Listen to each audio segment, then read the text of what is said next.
우리나라는 세계 국채지수 WGBI에 편입됩니다. 우리나라는 FTSE 선진국 지수에 2009년 9월 편입이 됩니다. 2009년 FTSE 지수에 편입이 되고 코스피는 반등을 하지만 서브프라임 위기로 지수는 급락합니다. 주식과 채권의 투자 방법은 차이가 있습니다. 주식은 기본적으로 환해지를 하지 않습니다. 국민연금이 미국 주식을 투자할 때 환해지를 하지 않습니다.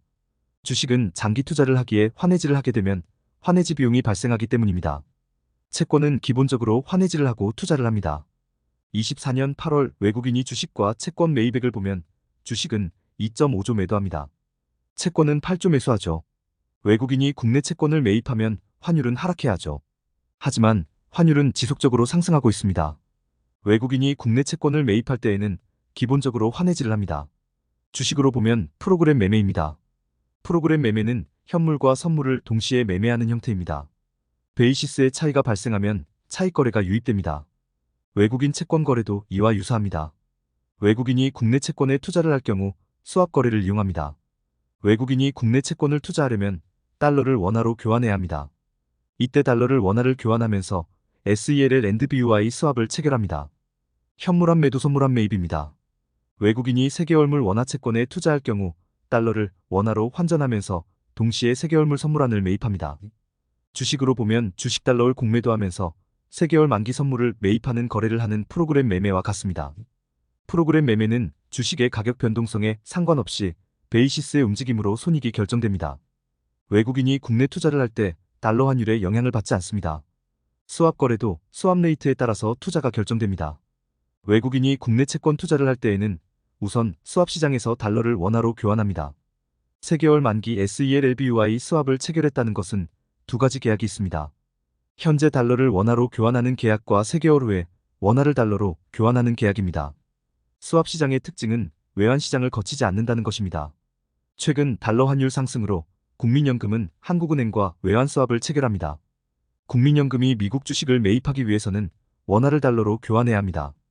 외환 시장에서 원화로 달러를 매입하면 달러 환율은 상승할 것입니다.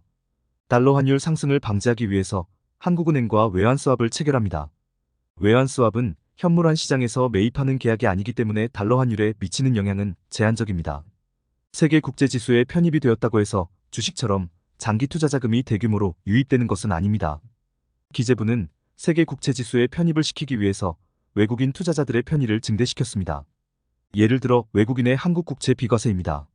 국제채권지수에 편입이 되었다는 것은 외국계 자금이 국내로 유입이 될 것입니다.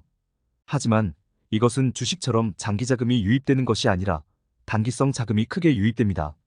쉽게 말해서 외국인이 채권 단타를 할 수 있도록 기재부가 여건을 마련해 주었다고 볼 수 있습니다. 주식으로 보면 스캐퍼를 양산한 것입니다. 주식에서 단타는 유동성에 있어서 아주 중요한 역할을 합니다. 단타가 없으면 풍부한 유동성이 존재하지 않습니다. 현재 주식시장에서 프로그램 매매에 대해서도 거래세가 부과됩니다. 2010년 이전에는 프로그램 매매에 대해서는 거래세가 부과되지 않았습니다. 세계 국채지수 편입으로 국내로 자금 유입은 이런 효과입니다. 세금을 면제해주면서 외국계 투기성 자금을 국내로 유입시키는 것을 의미합니다. 2010년 이전에는 코스피 지수의 변동성은 아주 높았습니다. 프로그램 매매 때문이었습니다. 단기적으로 세계 국채지수 편입으로 국내로 달러는 크게 유입이 될 것입니다. 코스피 200에 편입되면 프로그램 매매 물량으로 주식을 매입하는 것과 유사합니다. 지속적으로 달러가 유입되는 것은 장기채를 외국인들이 매입하는 것입니다. 장기채의 경우에는 환해지를 하지 않고 들어오기 때문이죠. 원화가 기축통화도 아니고 고금리 통화도 아니기 때문에 장기채 수요는 크지 않습니다. 세계 국채지수 편입으로 달러 환율은 하락 압력을 받을 것입니다. 다만 미국의 고금리와 해외 주식 투자로 꾸준히 달러 수요는 높습니다. 무역 수지가 적자로 전환이 되면 세계 국채지수 편입에도 불구하고 달러 환율 하락 효과는 크지 않을 수 있습니다. 세계 국채지수 편입은 장기적으로 볼 때 좋지 않습니다. 원화 부채는 부채가 아닙니다. 한국은행에서 원화는 무제한으로 찍어낼 수 있기 때문입니다. 달러 부채는 진짜 부채입니다. 만약 우리나라에 문제가 발생해서 외환이 갑자기 빠져나가게 되면서 2011년 그리스처럼 국채 수익률은 40%까지 상승할 수 있습니다. 중국은 미국의 노예가 되기 싫기 때문에 달러를 중국 내로 유입시키지 않습니다. 달러가 자국 내로 유입이 되면 미국의 노예가 됩니다. 유로존도 미국의 노예가 되기 싫기 때문에 유로화를 만들었죠. 2020년 5월 트럼프는 홍콩 달러, 페그제 폐지를 언급합니다. 중국과 무역 전쟁에서 우위를 점하기 위해서였습니다. 세계 국채지수 편입은 장기적으로 보면 우리나라에게 좋지 않습니다. 미국의 완전한 노예 계약을 체결한 것과 같습니다. 2020년 5월 미국은 중국과 정치적인 문제에서 달러를 빼낸다고 하면서 협박했죠. 우리나라와 미국의 외교에서 우리나라는 무조건 미국에게 굴복할 수밖에 없습니다. 미국이 국내 달러를 빼내간다고 하면 우리나라는 의지할 곳이 없기 때문입니다.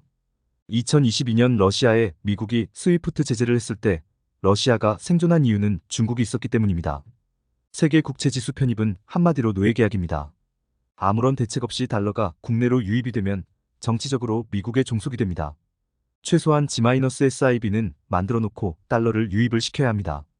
리만 브라더스처럼 국내 은행이 파산하면 전 세계 금융위기가 발생할 수 있는 은행이 존재해야 미국이 함부로 우리나라를 제재하지 못합니다. 우리나라 은행들은 동네 구멍가게 수준이기 때문에 금융회사라고 할 수 없죠. 우리나라 미래가 어두울 수밖에 없는 이유죠. 세계 국채지수 편입으로 단기적으로는 호재입니다. 장기적으로 악재입니다. 우리나라 주권을 미국에게 넘겼기 때문입니다.